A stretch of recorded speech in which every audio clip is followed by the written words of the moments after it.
من ناحية فتيحة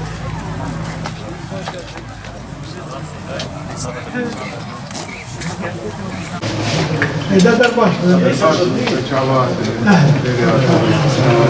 إذا دركب الجول هلا مش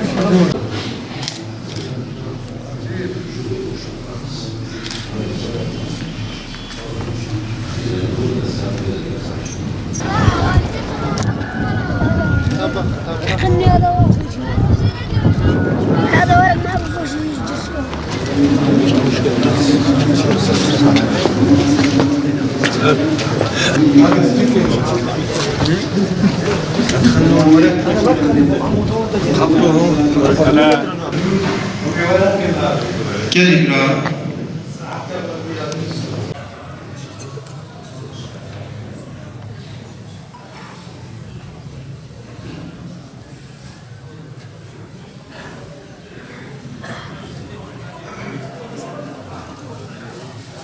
السلام عليكم. بسم الله الرحمن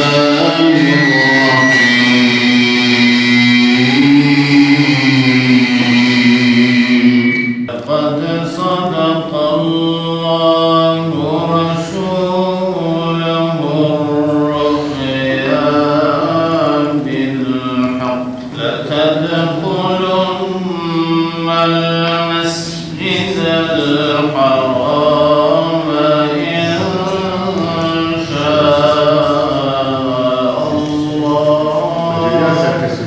بنام خدای الرحمن الرحیم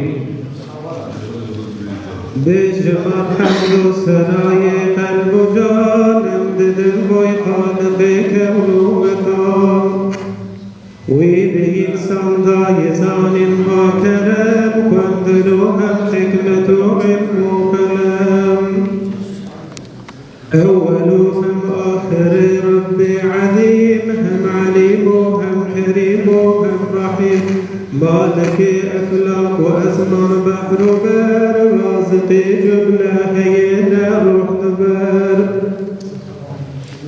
أنت مماني الوجود بقدرتي جن وإنسان باسم رحمتي نعمة قشم كرمكو مسلمان محمد سرسري باكر شبون أو لغربة ماتن النار مقدري لو نهت أسلع حبيبه ما أدري هنجي عبد المطلب ما فرنشار بويا غمقين أوجد ردي بدبور في رصد أو شفيعي محشري الصلاة عليك السلام عليك سلبي رزهد خدي حودي كوسري الصلاة عليك السلام عليك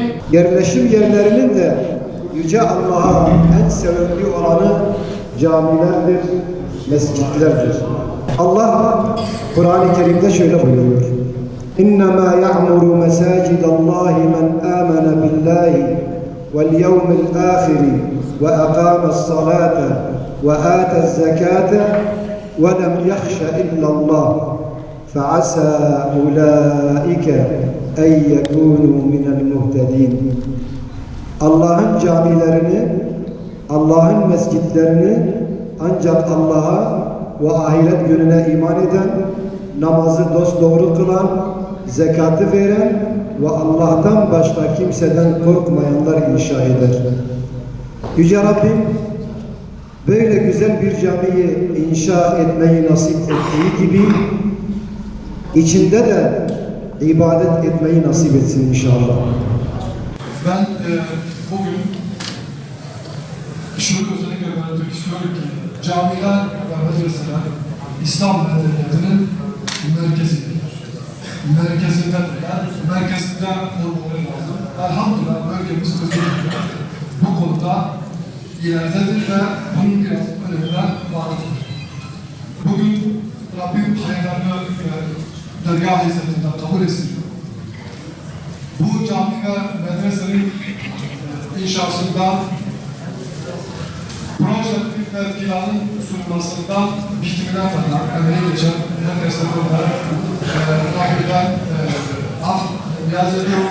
Kendileri için bir sefermeyin camiye hükümet teşhisini yolundan niyaz ediyorum.